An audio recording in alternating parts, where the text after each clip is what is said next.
Erwan. Bonjour.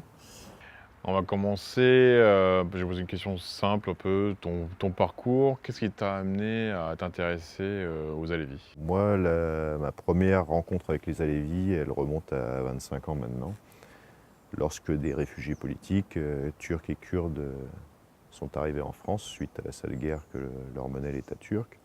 Il se trouve que ces réfugiés, pour la plupart, étaient Alévis. Ma rencontre avec eux date de cette période. Et par la suite, je me suis intéressé à ce qui faisait la richesse de leur culture, son universalité.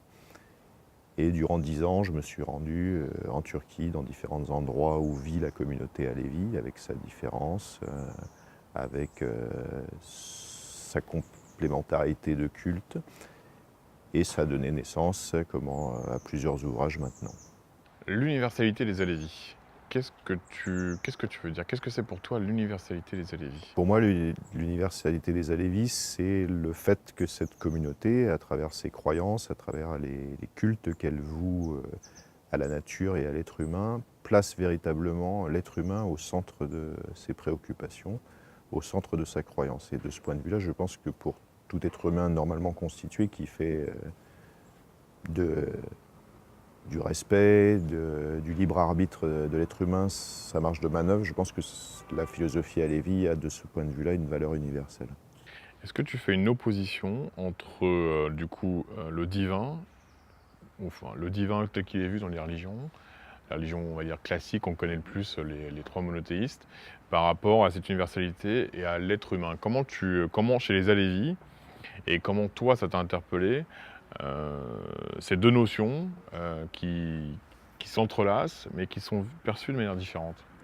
Écoute, moi en tant qu'athée, hein, je me considère comme athée, l'universalité que je vois dans l'alévisme, il est effectivement basé sur une opposition avec les religions de type monothéiste, dans la mesure où la croyance alévi est basée sur une triptyque qui est, si on veut la résumer de manière simple, un Dieu créateur Chronos, le temps universel, le cosmos, la nature, et l'être humain.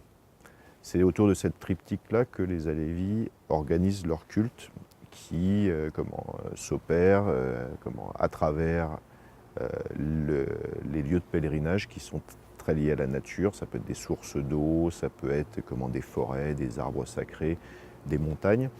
Et eux, ils se placent en tant qu'êtres humains dans ce cosmos religieux, si on veut, ou dans ce cosmos sacré. Et ce qui fait véritablement leur différence avec les religions du livre. Les Alévis aiment à dire, par exemple, qu'ils n'ont pas de livre sacré, mais que le plus grand livre à lire est l'être humain.